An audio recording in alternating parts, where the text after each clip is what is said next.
Welcome to another episode of Mexican in the Kitchen. Today I'm going to start by cooking these 500 grams of beef. This is beef skirt. The process is quite simple. I added some water to my pot.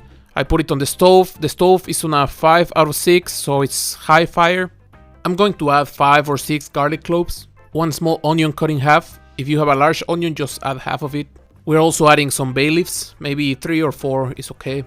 Some oregano as well. A bit of parsley flakes. Some cumin. This step is optional, but I like adding 1 cube of beef stock. This will make our broth more rich. And I will just finish everything by adding some sea salt. Right now I'm just going to mix a bit and I will wait for this to start boiling. After a few minutes everything is boiling quite nicely. The smell is already quite nice. You can see the broth change color quite quickly. Right now what I'm going to do is move my stove from a 5 to a 2. So I will go to low fire. I'm going to put the lid on and I will give it hour and a half. Of course this is way quicker if you use a pressure pot. In that case just give it 45 minutes. My meat has been cooking for hour and a half now, so it should be ready. I'm going to check it now. This is how my beef looks right now. It might look a bit rubbery, but you will see that it's way softer than it looks. Now what I want to do is to shred this meat, so I want to give it maybe 5-10 minutes. I'll just put it on my chopping board, let it cool down for a bit, and then we can continue. This broth is quite flavorful, so I don't want to throw it away. I'm going to set it apart and I will most likely use it later. My beef should be cold enough by now. You can start using 2 forks and just shred everything. Of course you can do this also by hand. You can also use these claws they sell for shredding the meat. You can use whatever you want. This is a personal preference. I think it's easier to start with the forks and then you can switch to just using your hands. I want you to notice how easily you get these really nice strings. That's what we want. Depending on the quality of the meat, you will find more or less of these nerves and just rubbery parts. This meat was quite nice, so there's not a lot of that. But I want to show you that you will still find some of those pieces that you have to remove. For example, right now, I have this very rubbery thing. And that's a bit of the layer that covers the meat. You can see it on the piece on the left. That's exactly what I'm dealing with. So just take as much meat as you can out of it, and then you will have this left over you can just throw away. This is the kind of thing we don't want having in our dish because it's quite rubbery. So just make sure to get all the meat out of it and we'll just throw it away. Finally, once you have shredded everything, you can still use your hands and make sure those larger pieces are made into smaller ones. So try to make everything as even as possible. Once you're done, we're just going to set this meat aside and we'll use it later. Now that our meat is ready, we're going to go with the paprikas. I've seen some recipes that only use green, and some recipes use green and red, so this is up to you. How to cut them is quite simple. I just cut them in half, remove the stem, remove the seeds, and then make strips out of them. For half a kilo of meat, I'm going to use half of each of these paprikas, so 1 in total. But if you want to have more vegetables, then you can use both of them. It's perfectly fine. In addition to the paprikas, I'm going to use 1 large onion or 2 small ones. For this, I want to make strips. So I'm going to just cut my onion in half, remove a bit of the center, and just slice them. You can use the center later and slice it into strips also, but this cut will make it quite easy to get these strips. That makes everything quite nice. It looks really pretty and it goes with the same shapes as the paprika. Last thing I'm going to need is to chop 2 or 3 garlic cloves. I'm going to try to chop these as small as possible. I want that to just get lost in between the ingredients when we throw it into the pan. My pan is on a 4 or 5 out of 6, so medium high fire. It has a bit of canola oil, it's warm already. Now I'm going to throw my paprika, my onion and my garlic into the pan. Now that I have my vegetables on the pan, I'm going to keep stirring everything. Make sure nothing gets burned. I want everything to cook evenly. This process is going to be kind of quick. It will take just a few minutes for our vegetables and our onion to start changing color. And we want to pay attention when our onion starts changing into this see-through kind of look. A few minutes have gone through and I'm sure you can already tell how my vegetables are changing color. I don't want them to get cooked all the way through because we're still adding some ingredients. So for this, I'm adding now my meat. I want my meat to warm up, I want my meat to cook and get some of the flavors that are already on the pan. Remember, our meat is already cooked, it's quite soft, we don't really need to cook it more. We just want all the flavors to come together, and that's why this is a quite quick dish. You can prepare your meat and just have it in some of the broth in the fridge, and then just do this dish right before you're going to serve it.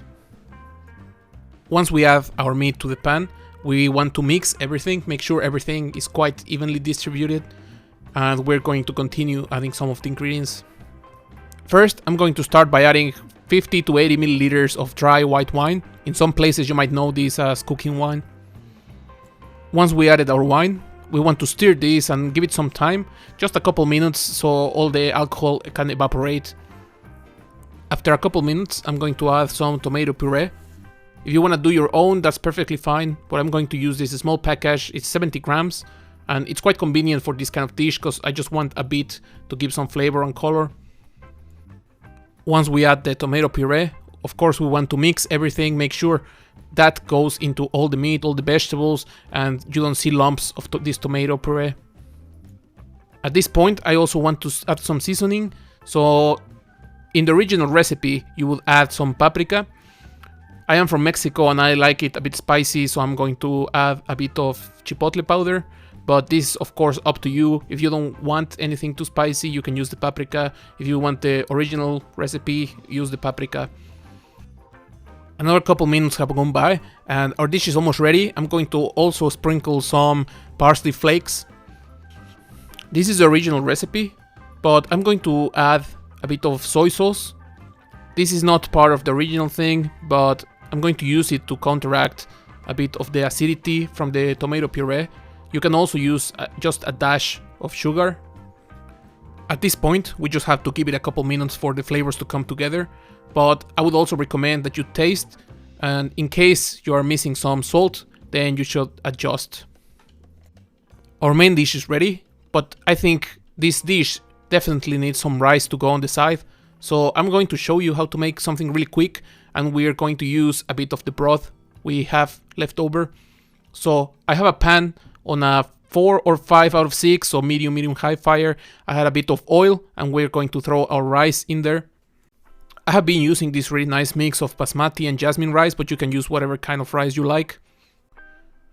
Depending where you live, frying your rice might seem a bit odd, but this is a very common technique used in Latin America where we throw the rice into some hot oil, just fry it a bit. This shocks the rice and makes the starch stay within the grain. This will make our rice to become fluffy and not become this kind of mush. We want to fry our rice until you see some grains start changing color. Once the grains start changing color, we have to be quick because we don't want to burn our rice. That's why we keep moving everything around. And now we want to add our beef broth. This is quite rich. It has a lot of flavor. It has the salt. It has the meat that was in there, the beef stock we threw in. I used 1 cup of rice, so I'm going to use 2 cups of broth. The amount doesn't really matter as long as you use the same container and you use a 1:2 ratio, 1 of rice, 2 of liquid. Once we have thrown the water in, we will stir one more time, just make sure nothing has stuck to the bottom. We will cover and we will turn our fire down to the lowest. If your stove is like mine and it doesn't really cool down that quickly, then you might need to move it to a different burner. Here we will leave it for about 10 to 15 minutes. After 10 to 15 minutes, most of the water has evaporated, so I just turned the stove off. I will give my rice 5 to 10 more minutes on the stove with the lid on.